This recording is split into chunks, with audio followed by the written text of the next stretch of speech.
दादांना मुख्यमंत्री बघायचं बारामतीकरांचंच नाही तर पूर्ण महाराष्ट्राच्या जनतेचं स्वप्न होतं. ते अपूर्ण राहिलं. आज वहिनी राज्याचे पहिले उपमुख्यमंत्री झाले. त्याचा पण आनंद बघायला आदरणीय दादा आपल्यात नाहीयेत. तर कुठेतरी दादांची जागा घेण्यापेक्षा कुठेतरी बारामतीकरांचं एक मुख्यमंत्री साहेबांनंतर समोर यायला पाहिजे अशी मला वाटते सगळ्यांची तिथं भावना नाही तर आशा असते. राष्ट्रवादी काँग्रेस पक्षाचे युवा नेते जयदादा पवार गेले काही दिवसापासून बारामती तालुक्याचा दौरा करत आहेत, प्रचार दौरा करत आहेत. दादा माझ्यासोबत आहेत. आता काय सांगा, गेले 20 दिवसापासून तुम्ही प्रचार दौऱ्यात सक्रिय झालेले, काय भावना आहेत लोकांच्या, काय प्रतिसाद? खर तर भावना दादांचेच आहेत. दादांचे म्हणजे जेव्हा आपल्याला दादा सोडून गेले तेव्हा जिल्हा परिषदची निवडणूक लागली तेव्हा सगळ्यांना खूप दुःख झालेलं आणि तेव्हा जास्ती लोक बाहेर प्रचारासाठी आले नाही. यावेळेस दादांच्या प्रेमापोटी दादांच्या आठवणीमुळे सगळे बाहेर येत आहेत. त्यांचे काय अडीअडचणी असतात ते तसे सांगतायत आणि प्रतिसाद तर आपल्याला दिसतोय चांगलाच आहे.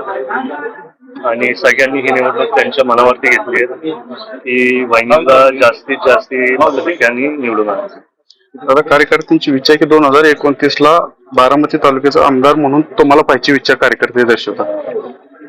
त्या इच्छा तर सगळेच व्यक्त करतात. त्यातल्या त्यात मला वाटतंय की मी पक्षातला एक कार्यकर्ता म्हणून सर्वांना तिथं आधार दिला पाहिजे, त्यांची समस्या समजून घ्यायला पाहिजे. आणि माझ्या मनात एक भावना आहे की दादांचा पक्ष जसं राज्यात सगळे ओळखतात तसं पूर्ण देशात ओळखायला पाहिजे, म्हणून त्याच्यात मी तसं तिथं काम करेन. प्रचाराच्या शुभारंभा दिवशी आदित्य तटकरेंनी म्हणले की अजितदादांची इच्छा होती की मुख्यमंत्री व्हायची महाराष्ट्राचं, आता ते स्वप्न सुनित्रा वहिनीने पूर्ण करावं. त्यावेळेकडे कसं पाहतात?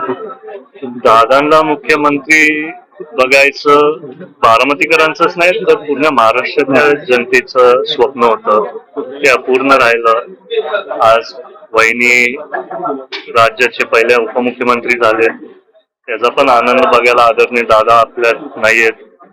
तर कुठेतरी दादांची जागा घेण्यापेक्षा कुठेतरी बारामतीकरांचं एक मुख्यमंत्री साहेबांनंतर समोर यायला पाहिजे अशी मला वाटते सगळ्यांची तिथं भावना नाही तर आशा असते.